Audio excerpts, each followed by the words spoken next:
आज मैं एक महत्वपूर्ण विषय लेकर आया हूँ। वर्षों पहले रामायण में गोस्वामी तुलसीदास ने लिखा था, ढोल गंवार शूद्र पशु नारी शकल ताड़ना के अधिकारी। उन्होंने सूक्ष्मता से इसका वर्णन किया है, लेकिन आज लोगों में यह भावना है कि इन पांचों को जब तक पीटा नहीं जाएगा तब तक इनमें बुद्धि नहीं आएगी, जबकि ऐसी बात नहीं है। ताड़ना का अर्थ अलग अलग रूपों में समझाया गया है। अगर गहन अध्ययन किया जाए तो हम सभी इसके बारे में जान पाएंगे। जैसे कनक कनक का अर्थ भिन्न भिन्न प्रकार से लिया जा सकता है। पहला कनक का तात्पर्य है सोना, जिसे गोल्ड कहते हैं। यह अगर हमें मिल जाए तो यह हमें उतावला कर देगा। दूसरा कनक का तात्पर्य है धतूरा, जो हमें दूसरी तरफ से उतावला कर देता है। उसी प्रकार ताड़ना का अर्थ पीटना नहीं है, जैसे वर्णन किया गया है कि ढोल को अगर पीटा नहीं जाएगा तो यह हमें बजने की ओर अग्रसर नहीं होगा, लेकिन ऐसी बात नहीं है। ढोल को ताड़ने से अर्थ होता है कि उसे इस प्रकार से बजाया जाए जिससे राग उत्पन्न होती है। दूसरा,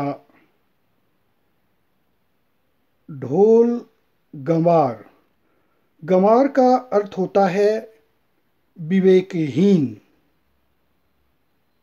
उसे हम अगर कोई कार्य दें तो हमारी दृष्टि उस पर रहनी चाहिए, जिससे वह उस कार्य को सही रूप में कर सके। तीसरा, शूद्र, जैसा कि वर्ण व्यवस्था में वर्णन किया गया है कि शूद्र की उत्पत्ति पद से हुई है, जिसे हम श्रेष्ठ समझते हैं, क्योंकि श्री हरि की पूजा होती है, उनके चरणों की पूजा होती है, जिसे शूद्र से जोड़ा गया है।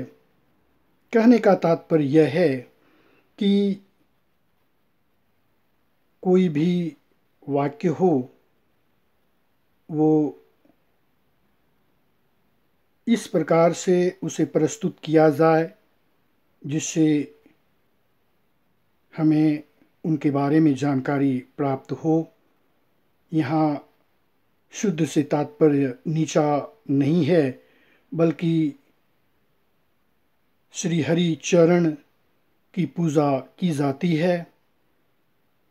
और कहा जाता है कि शूद्र विहीन बात क्यों की जाती है, अर्थात शास्त्र के विपरीत बातें करना शूद्र विहीन बात होती है। इस तरह से सूक्ष्म वर्णन किया गया है। और तीसरा, पशु के बारे में बतलाया गया है कि पशु को हम दृष्टि दें, अगर कोई किसान हल बैल चलाता है तो उसे इशारा से उसे नियंत्रित करता है। वह कहता है बाएं मुड़ो तो वह मुड़ जाता है, दाएं मुड़ो तो वह मुड़ जाता है। यहाँ ताड़ने का अर्थ यही बतलाया गया है। और पांचवा, स्त्री को ताड़ना। यहाँ ताड़ने का अर्थ होता है कि स्त्री पर दृष्टि रखना, क्योंकि 14 रत्न में से एक रत्न स्त्री मानी जाती है। आपने रामायण में देखा होगा कि जब श्री राम भगवान माता सीता के साथ वन जा रहे थे, तब उन्होंने सीता को आगे रखा। नाव पर चढ़ने की बात जब हुई तो उन्होंने पहले माता सीता को चढ़ाया, फिर स्वयं चढ़े। और आज देखा जा रहा है कि स्त्रियां आगे हैं। लक्ष्मीबाई ने बड़े बड़े वीर को परास्त कर आगे बढ़े। इस तरह से अगर सूक्ष्म अध्ययन किया जाए, समझा जाए, तो ये सभी बात हमें प्राप्त होगी। और जैसा कि वर्णन किया गया है कि ढोल, गंवार, शूद्र, पशु, नारी, ये सभी ताड़न के अधिकारी हैं।